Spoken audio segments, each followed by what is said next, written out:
disappointment because it so deviates from everything the president said.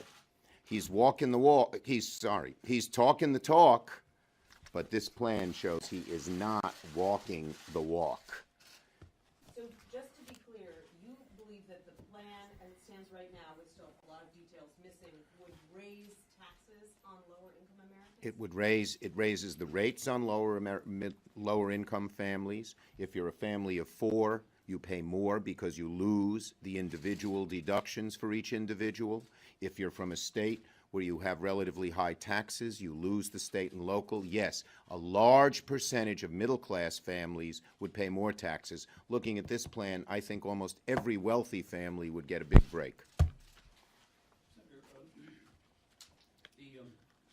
the unemployment, I guess, about 4.3% or whatever it is, seeming relatively low. You might make the argument that the middle class doesn't necessarily need a tax cut either. Ask them. Well, my question is, what do you think the middle class actually wants? I think, first of all, if you talk to middle-class folks, they do not want tax breaks for the very wealthy, and they do not want tax breaks for the big corporations. They want some relief themselves, and that's what should have been done in this plan. As I said, the president talked the talk. He said, we're going to aim this at the middle class. He ain't walking the walk. This is aimed at the wealthiest people in America. They do far and away the best. Do they want tax simplification? What is your message to the three Democrats who didn't sign your letter and who Trump thinks will come and work? The three Democrats have all talked about fiscal responsibility, not increasing the deficit. This is a $5 trillion hole in the deficit. The three Democrats, I believe, think tax should go to the middle class. There are things that we could agree on. We believe small business should get some kind of tax break. We could look at that. But I believe even the three Democrats who didn't sign this bill are going to look at this plan and have a lot of problems with it. There was some language about making sure in the committees that the pass-through rate didn't apply to the wealthy. Do you take that at face value? Do you think it's possible? It's not in their plan. It's not in their plan. And here's the amazing thing. So you're a big hedge fund or a fancy law firm. You'll pay no corporate tax. And then, instead of paying an individual rate of 39.6 or even in this plan of 35, you pay 25. It's a dramatic, huge trillion-dollar tax break for the wealthiest. For the wealthiest. Middle-class people can't take advantage of this. Leader, could I just add a point Yeah, please, on please. pass-through? Let me tell you what's happened in the committee, in the Finance Committee. We began pointing out the inequity of this pass-through provision months and months ago. We were told by the Secretary of Treasury that it would be corrected. It has been months since they said they would correct it. That was the first thing I looked at today. I said, well, they're doing something else.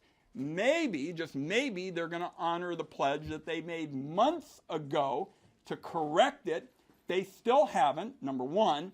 And number two, we just received testimony recently in the Senate Finance Committee that it is very, very hard, if not impossible, to stop the ripoffs in the kind of proposal that they have, in effect, laid out once more today. Look, the bottom line is just about everything that the President, Treasury Secretary Mnuchin, Gary Cohn have said is not embodied in this plan. They hope they can talk one way and fool the American people. We're not going to let them. And this plan is our best ammunition that what they say and what they're doing are different. And in the next few months, we are going to be talking about this every day. And the American people are not going to like this plan when they learn of it. So what do you do? Is there room for negotiation? Talk to the White House? Well, first of all, our letter said three things. No tax breaks for the 1%. They violated that. Second, don't increase the deficit. They violated that. And third, let's do things in a bipartisan way, which I think every one of the Democrats, 45 plus 3, all agree with on working together. I think they realize, just like with health care, that what they're doing is so out of the mainstream. Their wealthy contributors and donors love it. The hard right loves it. that if they went to reconciliation, they'd have to move the plan somewhat to the middle and somewhat to help the middle class, because that's where Democrats are, and they'd have to forsake their big contributors, Koch brothers, and everybody like that. And so they don't want to do that. The problem is, they think if they think they can fool people, they're not going to succeed. The plan is totally different than what they say about the plan. Yeah. You feel free to. Just going back to that question of, no deductions for state and local taxes. Yes. When you look at the healthcare plan, and there was a Medicaid redistribution element that Yes. went against the New Yorks and Connecticut's and so on. I'm just wondering, do you see some kind of a geographical red state, blue state fault line at work here? Well, I do see some of that, but here's the problem. There are, particularly in the House, there are a whole lot of Republican congressmen who come from districts that are going to be very adversely affected. And let's say, take Long Island. You have a family, it's a teacher and a police officer. Their income's about $150,000. But they pay between their property tax and their income tax a lot. If they don't get the deduction, doubling the standard deduction is not going to make up for it or come close to it. So my guess is you're going to have 30, 40, 50 Congress members, Republican, who say, I can't vote for this because it raises taxes on my core constituency. That's the lesson they learned in '86. I was part of it. I would add to the leader's point that we heard in the committee, number one, members are already talking about how this could be seen as double taxation. And of course, Republicans see that as a fundamental principle of the Senate Republican economic thinking. That's number one. And number two, as the leader said, this is not breaking into just a blue state, red state kind of issue. We're going to see in big swaths of the country, not just one or two places, we're going to see lots of folks who are paying pretty significant local taxes, and they're going to be saying not so fast, especially when they look at some of these other things. Yes. So you compare this a little bit to healthcare, but healthcare is kind of a visceral, personal thing that people interact with on a more daily basis. Yep. And taxes tend to be something that people feel confused Okay, by. but here's what I'd say. I'm sorry. Yeah, I was just wondering, how you keep this in a conversation about making Okay, it personal. look, in talking to people around my state and looking at the surveys, if you ask people on an issue-by-issue basis, what's the number one thing they want? Reduction in drug cost prices. Number two, no tax cuts for the wealthy.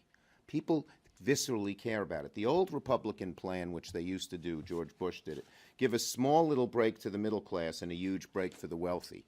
In 2016, that doesn't work anymore. Kelsey, on that point, because the leader is saying what we all hear is that people say, how does this relate to me, a hard-working middle-class family? So, when Republicans propose increasing the standard deduction and at the same time eliminate the personal and dependent exemptions, you're going to have a lot of families, particularly the large ones, and the Republicans say that they're the champions of family values.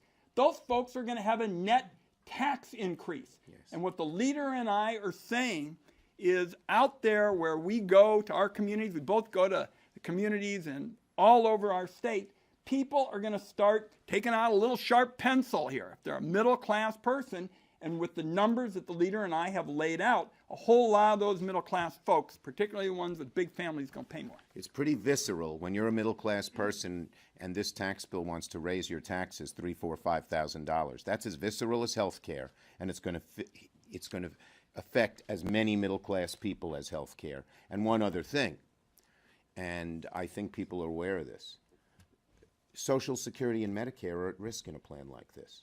Because if you're going to so dramatically increase the deficit, then Social Security and Medicare are going to be under far greater risk, and that's what Republicans have done.